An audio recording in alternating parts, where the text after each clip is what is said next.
Let's get set for the restart. Ned, Lyndon Amick did not pit under that caution flag, and he is the lead. Trouble on the start. And get a good start.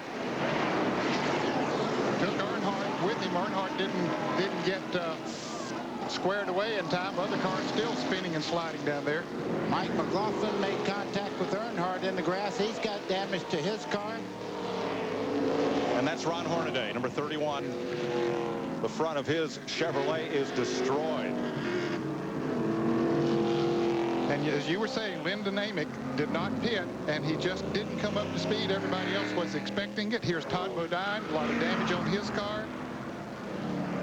And dejection in the pits of the national champion Earnhardt Jr. There's Phil Parsons, number 10, climbing out. Yeah, they were just getting up to speed, and there was contact just before the start-finish line here. See Phil Parsons here rolling around on the grass. Buddy, he had spun almost to a start, and there was a hard hit there as he came down through the grass. He's hurting somewhere.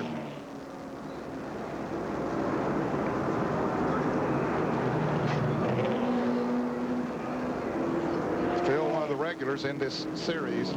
Looks like maybe he's holding his ribs or his side. Let's see. Ron Hornaday out. Everyone else miraculously was able to drive their cars away from the accident scene and try to come around to pit road. Terry Labonte, yeah, he's got a lot of damage to the right front corner there. Several of the good cars were involved in that wreck. The leader, Lyndon Amick, may have had a problem with second gear on that restart. Here's Bill.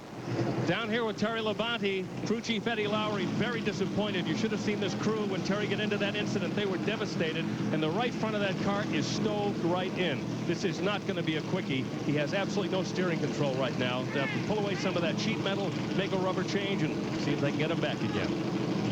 Number 5 coming to pit road, Dick Trickle. In the Jimmy Spencer car, Phil Parsons is okay. Had the wind knocked out of him and a bit of soreness where that seat wraps around the rib cage and shoulder, but good to see him walking into the ambulance on his own. Speaking, Lyndon Amick's in the pits also now. Todd Bodine, after the crash yesterday, as Ken Squire told you, Brett Bodine, Barry Bodine, Jeff Bodine, all involved in getting that backup car down here. Here's Dick Berggren. Well, Lyndon Amick has just get into the pits. All they've done to the car is throw some fuel in it, and off he goes. The crew is just sort of a bit mystified about what's going on at the moment. And Ned, Dick, from the sound, it sounded as he pulled away like he only had the high gears. Let's show you what happened on this aborted restart. Okay, you can see he's on the outside. That's a lap car down on the inside. That's Earnhardt Jr. in second right there. And see, he didn't get a good start. Earnhardt got a good start, hit him, and then got Terry Labonte involved. And Todd Bodine came in there. Matt Kenseth got involved in car number 17. There's Phil Parsons coming into the picture, number 10. See Terry Labonte nowhere to go. Right on the bottom of the racetrack. Earnhardt gets into him, turns up there. And folks, all it takes is the amount of time to try to get your foot from the gas pedal to the brake pedal. Those cars are running so close together and at such speed. From Mike McLaughlin's roof cam. Well, he sees all that smoke.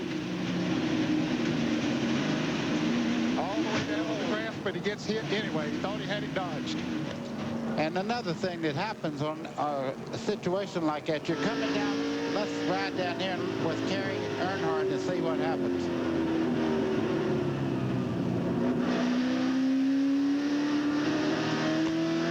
And he said, oh boy, I got through there.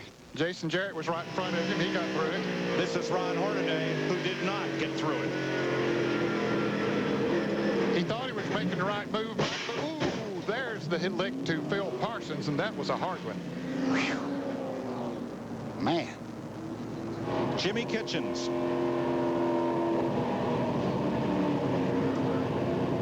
He says, please don't come out in front of him, but they did. That just wailed the left side of Hornaday after Hornaday ran into Phil Parsons. Mike, as I was saying just a moment ago, watch Earnhardt on the high side as he comes along. Great run. Watch him right there. He makes contact into the back of Amick's car, and here he goes around. That collects everybody. Now from the blimp, from the Bud 1 airship, you're going to see Earnhardt's blue car come up right against Amick and try to get away to the right when Amick doesn't come to speed. The blue car is Earnhardt. Here he comes. Now he's going to try to get off him, and Terry Labonte gets in the back of Earnhardt. Exactly. Of course, Terry couldn't see what was going on up there. He was just following Earnhardt. And, boy, that was a mess. Big wreck, not even up to speed. One pinball and a lot of flippers. Hold on to your chair, folks.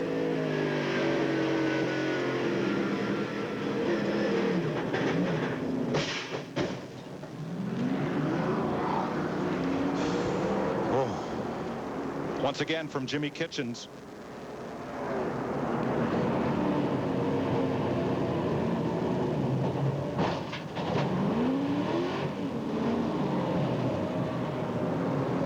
And let's really slow this down from the Bud 1 airship. Now watch the red car. See if he gets into the back there of Earnhardt. Right there. He did, but Earnhardt got in the back of Amick. He was really in the throttle right there, and you say, how do they do that? But you're in the accelerator. You're not on the brake, and you have to react. And when that car is that slow, all of a sudden you're there, and there's no time to react. No, I was saying that just to note the contact, not to fix blame. There's no blame to be placed No blame here. at all. No. The only blame is, and he certainly couldn't help it, was Lyndon Amick just didn't get the start that he wanted. Dick Berggren.